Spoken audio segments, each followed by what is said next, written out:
Today I want to talk about objections. What are they? When do they come up? How should we be dealing with them? So objections are really interesting because often what we define as an objection isn't really an objection at all. And today that's what I want to talk about. So I'm going to start by breaking down the most obvious. The most obvious of all is a genuine objection. You're speaking to someone, they don't have the problems that you solve, and therefore it's not going to work. Those are genuine. There's also you're speaking to the wrong person, they can't afford what you do, and it's genuine. There are genuine reasons not to do something, so I'll put that as a disclaimer. The second is limiting belief. So this is more on the psychological side, but a limiting belief might sound like, look, I've heard about these things, I know everyone in the industry is using this piece of software or this kind of technology, I just don't think it would work for us. That isn't an objection, that's a limiting belief. That's something that someone believes that you can coach them through, and what they're really saying is, I don't like change, which is a very understandable human feeling, not liking change. The third closely ties in is bias. So people can have bias where they can have seen something not work before and then assume everything thereafter won't work either. That's an example of a bias. It could be that when you pitch something or when you give the problems that you solve, the prospect uses something called confirmation bias, which is where they search for things, typically negative things, that fit their own narrative. So again, that's bias, that's not an objection. And there's also stalling. So stalling is where I would use something as a defense mechanism to stop you, the salesperson, getting me to make a decision against my own will. Often happens when there's a little bit of reactance kicking in. I feel like you're persuading me too hard. I'm going to stall for a bit of time. Okay? So there's lots and lots of different things that can show up. Not all of them are going to be objections, and that's an important distinction. And we can talk about how we can deal with those, but that's an important distinction. Now, disclaimer before I move into how to actually deal with the objections. Number one, an objection is the sign that you've done something wrong. There's no such thing as bad prospects. So if you're getting the same objection over and over again, if you're hearing send me an email lots and lots of times, but you're speaking to lots and lots of different people, the only thing that's remained the same there is you. So it's a problem with your process and with you. The best thing salespeople can do is hold up the mirror and look at their own reflection and say, what is wrong with me? That's disclaimer number one. Disclaimer number two, and this is an interesting one. So objections, contrary to popular belief, are not best dealt with by the salesperson because you cannot persuade anyone of anything. You can only make them think. Objections should always be dealt with by the prospect. Now, one of the things I've talked about before was, is there a framework that you should use when you're exploring objections? And there absolutely is. It's not rigid, but it's a set of rules, it's a framework that may work as you're moving through an objection. It's not a silver bullet, it won't work every time, but it'll certainly help you get to a hard yes or a hard no. And that's really the job that we've got here. We don't want any maybes, think about it, or anything that says, I think, when you're considering the call after the fact. So, the first thing to do is to welcome the objection, acknowledge and agree.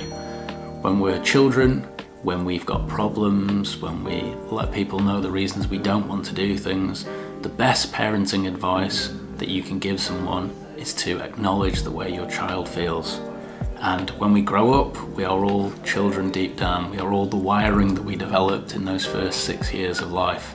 So the first thing to do is to welcome and agree and make someone feel heard.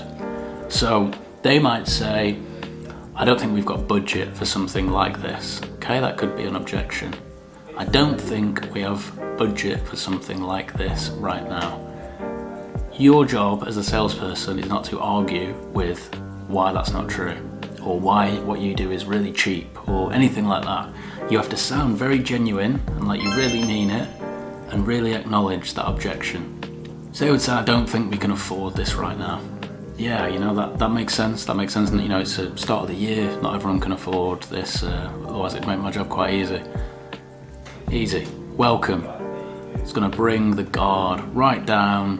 We're not going in there, kicking doors down, starting fights. That's not how conversation works. So that's the first thing. We're going to welcome that. How does that sound with other objections? Well, look, can you send me an email? I'm about to go into a meeting. Yeah, of course I can. Yeah, absolutely. What's the best email to catch you on? Welcomed. I don't think this would benefit us. Yeah, look, makes sense. It's not going to work for everyone. Always, always, always start with welcoming the objection. That's the first thing. Now here's the second stage. We're going to isolate and or clarify what's been said. So the first example I gave there was, I don't think we'd have budget for something like this right now. First step, as we said, welcome. Makes sense. Look, not everyone's equipped right now financially to purchase something like this. Okay, so we're going to welcome that first. And the second thing in isolating and clarifying is the language that was used there was I don't think. Wasn't certain, wasn't really clear. So we're going to isolate and clarify that. And how does that sound? Well, we're going to just say those words back using a little Chris Voss, little never split the difference. You said you don't think you've got the budget for something like this. Now, if you've ever read that book, Never Split the Difference, it talks about something called mirror neurons. When I use someone's words back to them, they tend to want to share more with me. So when I say that back, they're not just going to say yes. They might say yes and then have a little think and then flesh the conversation out a little bit more. But they'll clarify those words and they'll either double down and say, no, I didn't mean, I don't think, we can't. And that's fine, we've got the firm no there. Or they'll clarify, well, yeah, because this is going on at the minute, time frames, budgeting, decision making, someone's on holiday. They'll give more context behind why they've put that up as a potential objection. So already we're moving. So how might that sound in another way? Well, let's go back to the email objection. So we've welcomed that in. We've asked for the person's email and then they've shared it. We say, okay, well look, just before I send this over to you, out of the problems that I was talking about before, 1, 2 or 3, which one should I focus on in the email? So we've isolated and clarified, what am I doing with that email? Welcomed, isolated, clarified. I don't think something like this would benefit us. Makes sense, like it's not going to work for everyone.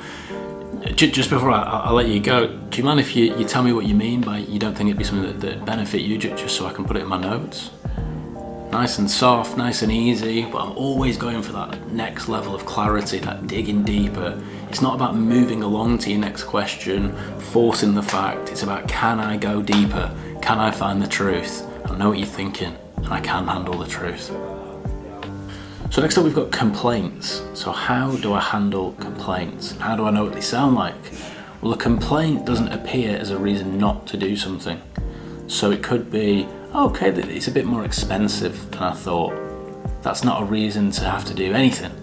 What a lot of salespeople tend to do is rush in and start talking about discounts or reinforcing why it's so expensive. It's completely unnecessary to do so. So just make sure what you're hearing is not being coloured by your own thoughts and interpretation. It's quite expensive, it's more expensive than I thought, as an example, is not an objection. It's just a complaint, it's just a thought, it doesn't need to be dealt with. So next up's limiting beliefs. So that's exactly what it sounds like. That's when someone has a belief that's limiting them in some way. So it could be, I've seen technology like this work in other companies like ours, I just don't think it would work for us. And this is an interesting one to explore because we define 4 key characters that you can be in sales. The actor, the lawyer, the therapist, and the idiot. This one is the lawyer all over, because what you're being presented with is a piece of evidence. The lawyer's then going to take that evidence and challenge it and see if it's based on fact or opinion. So same rules are going to apply. We're going to say, look, makes sense, look, this isn't going to work for everyone, or makes sense, this technology doesn't work for all companies. But then we're going to look at a way to ask a bigger question that then puts that potential belief under the microscope. So how could that sound? Well, it might be, look, it makes sense, this technology isn't going to work for everyone. When did you first realise that it wouldn't work for you? That could be an example. Another thing we can employ here is what lawyers employ all the time, which is a leading question. So a leading question is when you make an assumption, and what you're looking for then is the prospect to defend themselves. Okay, so look, it makes sense. When you used it before, what was the outcome then? When you used one of our competitors, what happened then? When you tried to put it in place before, what happened then? It's a very assumptive leading question, and often what you get in response is, we've never tried that before. And suddenly then we're moved from this wouldn't work for us, I don't think this would work for us, to is there any evidence? Now that there's not, we've then isolated that, and we can ask a question like, okay, well, I suppose it's maybe a bit of a silly question, but what would make you think that it wouldn't work for you? Or you can scratch your head and act confused, I'm maybe missing something here. If you've never tried it before, how would you know this wouldn't work for you? So that's an example of taking a limiting belief. Same rules are going to apply, we're going to welcome it, we're going to challenge the evidence, and then once we've done that, we're then going to try and either move forward and find out, well, why would they think that wouldn't work for them now that there's no evidence that it wouldn't, or we're going to look at isolating and just having to move on. So that's the way we would deal with that. That's limiting beliefs. Okay, so there we have it. That's objections, and that's the way we need to be thinking about them. Is it really an objection? Is it a reason to stall? Is it a bias? Is it a limiting belief? All these different things are potentially categorized under the same thing. They're categorized as an objection, but they're not. So first step is to understand, what am I really dealing with? Second step is to hold up the mirror. What did I mess up to make this objection come about? Third step is to understand that the prospect is the one who needs to deal with the objection, not you. So don't start pitching and trying to sell your way out of it. In terms of techniques, we want to always be welcoming the objection first. Then we want to be isolating it or clarifying it or challenging the evidence behind it. Once we've done that, we should then have a clear path to move forward, which is we can move forward past this objection, or it's a real objection. And that should look like either a hard yes or a hard no. So I hope that helped. That's objections. Let me know if you want more.